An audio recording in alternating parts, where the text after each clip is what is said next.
Welcome back. Next time you're stuck for an idea of where to eat out, grab the new June issue of Pittsburgh Magazine. Yeah, with so many good restaurants around, it's really hard to remember them all when it is time to decide where to go. That's why Pittsburgh Magazine's annual Best Restaurant Guide is really pretty helpful. Dining critic Hal B. Klein had the tough task of putting this issue together. And Hal, does that mean you actually had to eat at all these places? I've eaten at every single restaurant on this list. Wow. Yeah, absolutely. We do. I do have a committee, a couple other people that help me out with the list, and we have monthly meetings.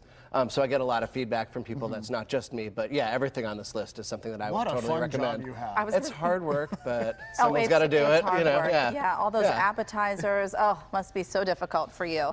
Okay, so let's start with how many restaurants did you highlight here? So we have 30 on the list this year, which is actually fewer restaurants than in previous years. Just as a reflection of the fact that Pittsburgh dining keeps getting better and better. And I know it seems a little counterintuitive to have fewer on the list then, but so we really wanted to tighten it up and make sure that every restaurant on this list was really at the peak of what they were doing. Right. And then how do you arrive at what's the best restaurant? What's the winner in each category? Yeah, so it's a little bit of a complicated process because best is a little subjective, right? So like I said, we've got a committee, so it's me and a few other people, and every time we go to restaurants, we have an email chain, we debate. And then at the end, it really comes down to, first of all, like, is the food you're going to eat delicious, right? Because that's the most important thing. And then is the restaurant really like filling what it's doing to the best of its capacity? So a fine dining restaurant, are the linens pressed? Is the service perfect? Is the music at the right volume? Whereas maybe a more casual restaurant, is the food that they're doing really like extra specially delicious, but is it also fun? Is, you know, are they engaging you in the right way? Is there something creative? Right. Is there something special about the place? Yeah. And you know, and how loud a restaurant is. I don't know if that factored in, and I don't want to take you off course, but that to me is another choice for where to go. Right. Because if you want to be able to talk, you can't in some places. A little bit, right? So there are certain restaurants that you're going to for fun, and then volume doesn't matter as much. But for the most part, right, you want a restaurant where, you know, have they thought about the soundproofing?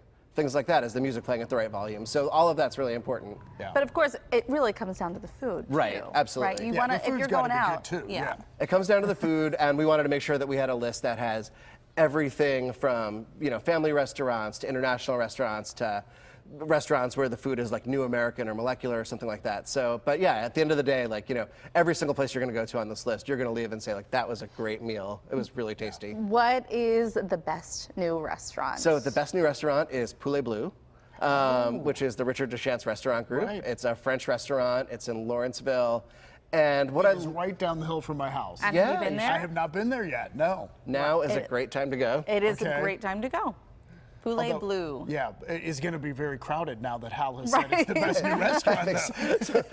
Someone posted, a different restaurant posted on Instagram last week. They sold out a little bit early, and they said, like, thanks, Hal. Because of this. So, but that's great. It's exciting to be able to share that with a lot of people. Well, the food looks beautiful.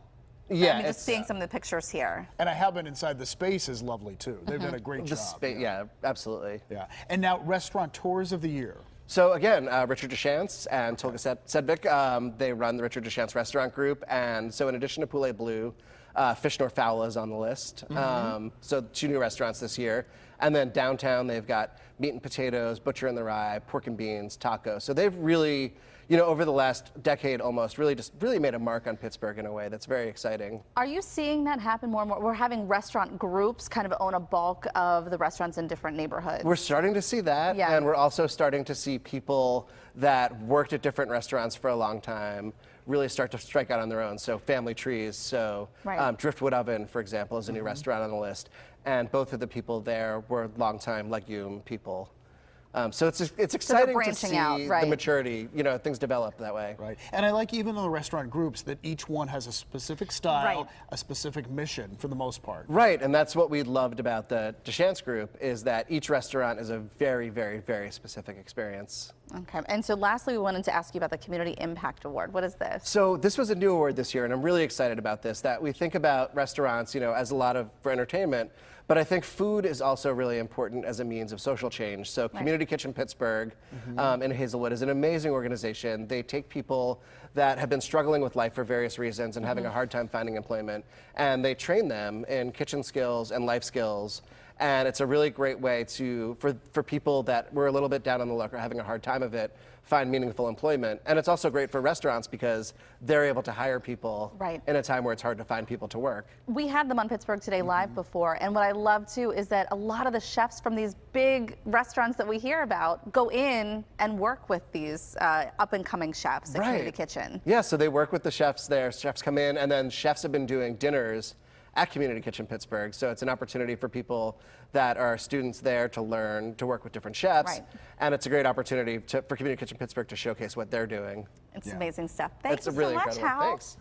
Yeah. All right, well, you will find all of the best restaurants in the new June issue of Pittsburgh Magazine. Look for it on newsstands and online now. And watch next week when Hal fills in for David. You're going to be gone. I'm going to miss you so much, but Hal is going to be here. He's going to be my co-host for the day, and he's also going to cook for us, and that's going to be next Thursday here on PTL. You'll be in good hands with Hal. I think so, as long as he brings food. Yes.